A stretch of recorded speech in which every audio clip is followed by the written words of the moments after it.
নমস্কাৰ প্ৰিয় বন্ধু বান্ধৱীসকল, আমাৰ ৰাশিফল চেনেলটোলৈ আপোনালোকক স্বাগতম জনাইছোঁ। মোৰ প্ৰিয় বন্ধু বান্ধৱীসকল, ভিডিঅ'টো আৰম্ভ কৰাৰ আগতে তোমালোকক মই এটা বিশেষ কথা বহুত দুখ মনে ক'ব লৈছোঁ। তোমালোকে মোৰ ভিডিঅ'টো শেষলৈকে চাবা আৰু যিমান পাৰা মহাদেৱৰ কৃপাত ভিডিঅ'টো শ্বেয়াৰ কৰি দিবা সকলোলৈকে। এটা ভিডিঅ' বনালে বহুত কষ্ট হয়, বহুত কষ্টৰ মূৰত এটা ভিডিঅ' মই তোমালোকৰ বাবে সদায় আগবঢ়াওঁ। তোমালোকে মোৰ চেনেলটো ছাবস্ক্ৰাইব কৰি দিবা। মই বহুত দুখীয়া ঘৰৰ ল'ৰা হয়, যেনে তেনে এটা কম দামী মোবাইল লৈ আপোনালোকৰ বাবে সদায় ভিডিঅ' বনাওঁ। মোক তোমালোকে সহায় কৰা, ভিডিঅ'টো ছাবস্ক্ৰাইব কৰি দিবা, তেতিয়া মই সদায় নতুন নতুন ভিডিঅ' বনাবলৈ উৎসাহ পাওঁ। ধন্যবাদ। প্ৰথমতে আহিছোঁ আমি মেঘ ৰাশি। আপোনাৰ কাম আৰু কঠোৰ পৰিশ্ৰমে আপোনাৰ কামত সফলতা প্ৰদান কৰিব। আপুনি যদি কঠোৰ পৰিশ্ৰম হিচাপে যদি আজি কাম কৰে, আপুনি কামটোত সফলতা পাব বুলি কৈছে। আপোনাৰ মনোযোগ ঘৰ সম্পৰ্কীয় কাৰ্যকলাপৰ ওপৰতো থাকিব। আপোনাৰ মনোযোগ আজিৰ দিনটোত আপোনাৰ ঘৰ সম্পৰ্কীয় কাৰ্যকলাপত থাকিব বুলি কৈছে। শিশুসকলৰ সৈতে কিছু সময় কটোৱাটো গুৰুত্বপূৰ্ণ। আজিৰ দিনটোত আপোনাৰ সন্তানৰ লগত আপোনাক কিছু সময় কটাবলৈ কৈছে। তেওঁলোকৰ সমস্যাবোৰ সমাধান কৰিলে তেওঁলোকৰ ওপৰত আত্মবিশ্বাসৰ অনুভূতিও বৃদ্ধি হ'ব। আপোনাৰ সন্তানৰ যদি সমস্যা হয়, আপোনাক সেই সমস্যাটো সমাধান কৰিবলৈ কৈছে, তেতিয়া আপোনাক সন্তানে বিশ্বাস কৰিব পাৰে বুলি কৈছে আজিৰ দিনটোত। এইবাৰ আহিছোঁ আমি বৃষভ ৰাশি। ঘৰত আৰু ব্যৱসায় দুয়োটাতে সঠিক সম্প্ৰতি থাকিব। আজিৰ দিনটোত আপোনাৰ ঘৰ আৰু ব্যৱসায়ত সঠিক সম্পত্তি আপুনি ৰাখিব পাৰিব বুলি কৈছে। আধ্যাত্মিক কাৰ্যত কিছু সময় অতিবাহিত কৰি আপুনি আপোনাৰ ভিতৰত যথেষ্ট ইতিবাচক শক্তি অনুভৱ কৰিব। আজিৰ দিনটোত আপুনি আধ্যাত্মিক কাৰ্যত কিছু সময় আপোনাক অতিবাহিত কৰিবলৈ কৈছে। কেৱল আপোনাৰ ব্যক্তিগত আৰু পেছাদাৰী কাৰ্যকলাপৰ ওপৰত গুৰুত্ব দিয়ক। সামাজিক আৰু ৰাজনৈতিক কাৰ্যকলাপৰ পৰা দূৰত্ব ৰাখিব। আজিৰ দিনটোত আপোনাৰ নিজৰ কামত, ব্যক্তিগত কামত আপোনাক গুৰুত্ব দিবলৈ কৈছে আৰু সামাজিক আৰু ৰাজনৈতিক কামত আপোনাক দূৰত থাকিবলৈ কৈছে। সেই কামৰ পৰা বৃষভ ৰাশি ব্যক্তিসকলক আজিৰ দিনটোত। এইবাৰ আহিছোঁ আমি মিথুন ৰাশি। এজন ঘনিষ্ঠ বন্ধু বা আত্মীয় পৰামৰ্শও আপোনাৰ বাবে উপযোগী বুলি প্ৰমাণিত হ'ব। আপুনি আজিৰ দিনটোত যদি ঘনিষ্ঠ বন্ধুৰ পৰামৰ্শ মতে যদি কাম কৰে, আপুনি সেই কামত সফলতা পাব বুলি কৈছে। আপোনাৰ সন্তুলিত আচৰণৰ দ্বাৰা প্ৰতিটো শুভ আৰু অশুভ পৰিস্থিতিত সঠিক সম্বন্ধই থাকিব। আপোনাৰ সন্তুলিত আচৰণৰ লগত যদি আপুনি আজি থাকে, আপোনাৰ শুভ হ'ব বুলি কৈছে। কাৰোবাৰ ভুল কথা সহ্য নকৰিব। আজিৰ দিনটোত কোনোবাই যদি আপোনাক কথা কয়, আপোনাক খং কৰিবলৈ কোৱা নাই, অন্যথা কোনো কাৰণ নোহোৱাকৈ মানুহে আপোনাৰ ওপৰত আধিপত্য বিস্তাৰ কৰিব পাৰে, নহ'লে অন্য ব্যক্তিয়ে আপোনাৰ ওপৰত আধিপত্য বিস্তাৰ কৰিব পাৰে বুলি কৈছে। বিতৰ্কৰ পৰা আঁতৰি থকাটো ভাল। আজিৰ দিনটোত আপোনাৰ কাজিয়া পেচাল অন্য ব্যক্তিৰ ওচৰৰ পৰা আপোনাক আঁতৰি চলিবলৈ কৈছে। পৰিয়ালৰ এজন জ্যেষ্ঠ সদস্যৰ স্বাস্থ্য বিষয় চিন্তা থাকিব। আজিৰ দিনটোত আপোনাৰ পৰিয়ালৰ বয়োজ্যেষ্ঠ লোকৰ স্বাস্থ্য বিষয় আপোনাৰ চিন্তা থাকিব পাৰে বুলি কৈছে। তেওঁলোকক আজি সাৱধানে থাকিবলৈ কৈছে। এইবাৰ আহিছোঁ আমি কৰ্কট ৰাশি। ভাগ্য সলনি কৰ্মত বিশ্বাস কৰা। আজিৰ দিনটোত আপোনাৰ আৱেগৰ পৰিৱৰ্তে আপোনাৰ পৰিস্থিতিবোৰ আপোনাক কাম কৰিবলৈ কৈছে। আপোনাৰ টকা পইচা লাভ হ'ব বুলি কৈছে আৰু আপোনাক বিশ্বাস কৰি কাম কৰিবলৈ কৈছে। কৰ্মৰ দ্বাৰা ভাগ্য শক্তিশালী হ'ব। আপোনাৰ কৰ্মৰ দ্বাৰা আজি ভাগ্য শক্তিশালী হ'ব বুলি কৈছে। শিশুটো ভাতাকাৰী সম্পৰ্কীয় শুভ বাতৰিৰ বাবে ঘৰখনত উৎসৱ পৰিৱেশ থাকিব। আজিৰ দিনটোত আপোনাৰ সন্তানৰ বাবে আপোনাৰ ঘৰখনত আনন্দ হাঁহি ফূৰ্তি পৰিৱেশ থাকিব বুলি কৈছে। কিছুমান মানুহে আপোনাৰ আৱেগিক প্ৰকৃতিৰ অযথা সুবিধাও ল'ব পাৰে। আজিৰ দিনটোত আপোনাৰ কিছুমান মানুহে আপোনাক লৈ সুযোগ ল'ব পাৰে আৰু আপোনাৰ বদনাম উলিয়াব আজিৰ দিনটোত পাৰে বুলি কৈছে কৰ্কট ৰাশি ব্যক্তিসকলক। এইবাৰ আহিছোঁ আমি সিংহ ৰাশি। আপোনাৰ যিকোনো নেতিবাচক বস্তু এৰি দিয়া সংকল্প লওক। ই আপোনাৰ মনোবল আৰু আত্মবিশ্বাস বৃদ্ধি কৰিব। আপোনাৰ যদি কিবা বস্তুৰ প্ৰতি আপোনাৰ যদি আফচোচ আছে, সেই বস্তু আপোনাক এৰি দিবলৈ কৈছে। আজিৰ দিনটোত অন্য ব্যক্তিক সেই বস্তু ঘূৰাই দিবলৈ কৈছে। ঘৰৰ জ্যেষ্ঠসকলৰ আশীৰ্বাদ আৰু মৰমো থাকিব। আজিৰ দিনটোত আপোনাৰ ঘৰৰ বয়োজ্যেষ্ঠসকলে আপোনাক আশীৰ্বাদ দিব আৰু মৰম কৰিব বুলি কৈছে। যিকোনো ধাৰ লোৱা ধন ঘূৰাই দিয়াটোৱে চিন্তাটো আঁতৰ কৰিব।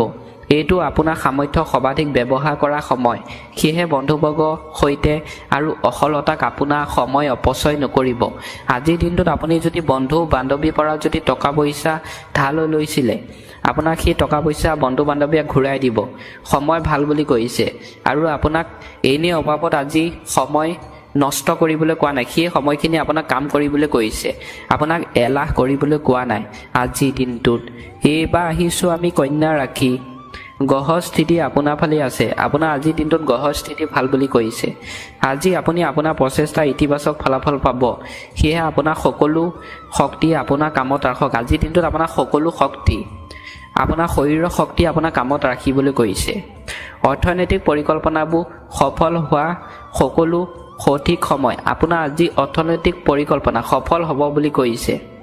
বিনিয়োগ সম্পৰ্কীয় কাৰ্যকলাপৰ ওপৰত আপোনাৰ সম্পূৰ্ণ মনোযোগৰ ওপৰত গুৰুত্ব দিয়ক। আজিৰ দিনটোত আপোনাৰ সম্পূৰ্ণ মনোযোগৰ ওপৰত আপোনাক গুৰুত্ব দিবলৈ কৈছে। বন্ধু বা নিকট আত্মীয় কাৰ্যকলাপৰ বিষয়ে অজ্ঞাত নহ'ব। আজিৰ দিনটোত আপোনাৰ বন্ধু আৰু আপোনাৰ আত্মীয় কাৰ্যকলাপৰ বিষয়ে আপোনাক অজ্ঞাত হ'বলৈ কোৱা নাই। আজিৰ দিনটোত এইবাৰ আহিছোঁ আমি তুলা ৰাশি। দিনটো বেছিভাগ সময় ধৰ্মীয় আৰু সামাজিক কাৰ্যকলাপত অতিবাহিত হ'ব।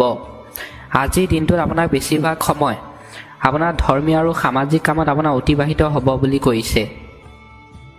সম্পৰ্ক পৰিসৰো বৃদ্ধি হ'ব। আজিৰ দিনটোত আপোনাৰ সম্পৰ্ক বাঢ়িব বুলি কৈছে ভালপোৱা প্ৰেয়সীৰ লগত। আপোনাৰ ব্যক্তিত্বটো সন্তুলিত আৰু ইতিবাচক হ'ব। আজিৰ দিনটোত আপোনাৰ ব্যক্তিত্বটো ভাল হ'ব বুলি কৈছে। আজি যিকোনো স্তব্ধ বৃহৎ পৰিশোধ প্ৰাপ্ত হোৱাৰ সৈতে অৰ্থনৈতিক পৰিস্থিতিও যথেষ্ট পৰিমাণে উন্নত হ'ব। আজিৰ দিনটোত আপোনাৰ অৰ্থনৈতিক পৰিস্থিতি উন্নত হ'ব বুলি কৈছে। এইবাৰ আহিছোঁ আমি বৃশ্চিক ৰাশি। আপোনাৰ বিবেক আৰু আদৰ্শবাদী প্ৰকৃতিয়ে আপোনাৰ বাবে গুৰুত্বপূৰ্ণ সাফল্য প্ৰদান কৰিব। আজিৰ দিনটোত আপুনি বিবেক আৰু আদৰ্শ লৈ যদি কাম কৰে, আপোনাৰ সেই কামটোত সাফল্য প্ৰদান কৰিব বুলি কৈছে। যিসকল আপোনাৰ বিৰোধী আছিল তেওঁলোক আজি আপোনাৰ পক্ষলৈ আহিব আৰু সম্পৰ্কটো উন্নত হ'ব। যিসকল লোকে আপোনাক শত্ৰুতা হিচাপে আগত চকুৱে চাইছিলে, বিৰোধী আছিলে, সেই ব্যক্তিসকল আজি আপোনাৰ ওচৰত আহিব আৰু আপোনাৰ কাম বিচাৰিব। আপুনি কাম দিয়াৰ পিছত তেওঁলোক উন্নত হ'ব বুলি কৈছে। আজিৰ দিনটোত বৃশ্চিক ৰাশি ব্যক্তিসকলক। এইবাৰ আহিছোঁ আমি ধনু ৰাশি। কিছুমান ৰাজনৈতিক লোকক লগ ধৰিলে আপোনাৰ জনপ্ৰিয়তা বৃদ্ধি পাব।